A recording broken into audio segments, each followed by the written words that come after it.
I'm 27 years old, and I've had a great life. Not because I'm rich, because I'm not rich yet. I don't even consider myself successful yet. But I've had more than my fair share of the influence, recognition, and respect most young people get at my age, especially here in Africa. This year, I'll be celebrating my 10th year as a motivational speaker. There are 10 regions here in Ghana. I've spoken in at least 9 of them, reaching over 600 platforms, hosting about 100 conferences, doing about 100 TV and radio interviews. And guess what? I began this at the age of 17 in high school. In high school, I discovered a gift, a talent to be able to inspire people to become the best that they could be. So I began inspiring my friends, talking to anybody who would listen, moving from class to class, talking to my friends, my juniors, my mates, challenging them to be the best that they could be. So I finished high school and resolved that I was going to be a motivational speaker. I began writing letters to churches, to schools, to invite me to come and speak to them. I'll send the letter.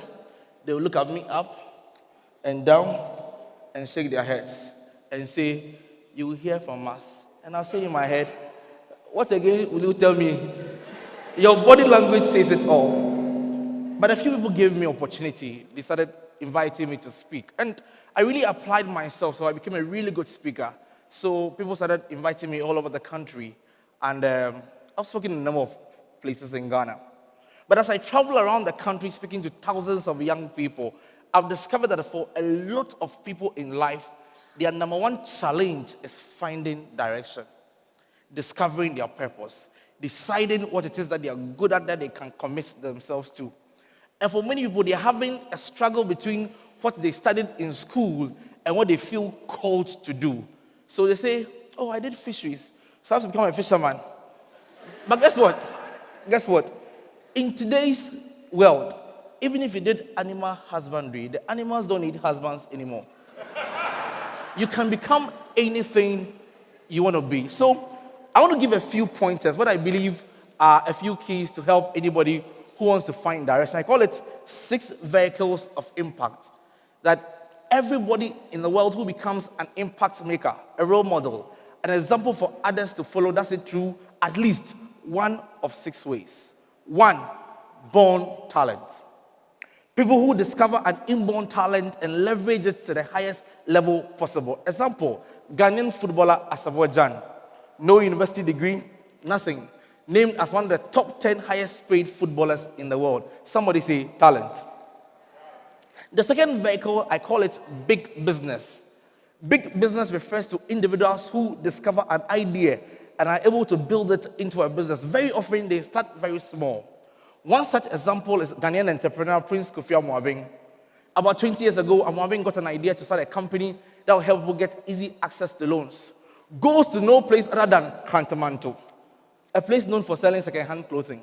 Starts a company in a small office, 4 employees. Today, almost 20 years down the line, his company is Ghana's number 1 indigenous company, a big business. People who start a business from a small level and take it to the highest level possible. Vehicle number 3, I call it built expertise.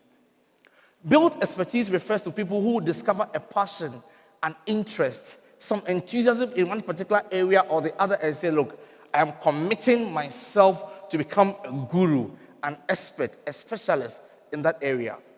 About 20 years ago, a woman known as Ellen Hagan started a company in HR and committed herself to becoming a guru in her field. And that has been her path to influence and success in life. Yoni Kulendi, law. Ismail Yamson, management. People who commit themselves to a particular professional area, competence, and become gurus, build expertise. 4, brilliant idea.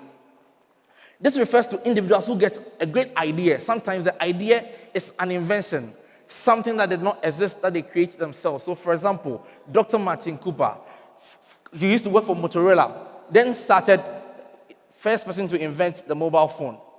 Sometimes it's not an invention, it's an innovation, something that already existed that they improve. So, before Mark Zuckerberg came, there was social media. Zook comes and creates Facebook, an invention. It's a brilliant idea. And that was his pathway to making an impact in the world. Sometimes, for some people, they get lucky. I call it bequethed wealth. Some way, somehow, either their father or their grandfather becomes a wealthy person, dies and leaves his inheritance and says, "Charlie, guys, take it." And they take it. The 6 children of Sam Walton, one of the richest entrepreneurs to ever live, 6 children alone, by inheriting the wealth of their father, they are richer than 41% of the American population. Just by inheriting their father's wealth. If your father is like my father, forget. The 6th vehicle of impact is what I call bad practice. Ladies and gentlemen, whether you like it or not, some people make an impact in the world by doing bad things. Can we forget Osama bin Laden? No. Bernard Madoff made off with people's money by creating a Ponzi scheme. But I want to stimulate your mind this evening. How are you going to make an impact in the world? What tool are you going to use? Will it be through a born talent, a big business, a built expertise, a brilliant idea, bequethed wealth, or a bad practice? Go make impact. Bless you.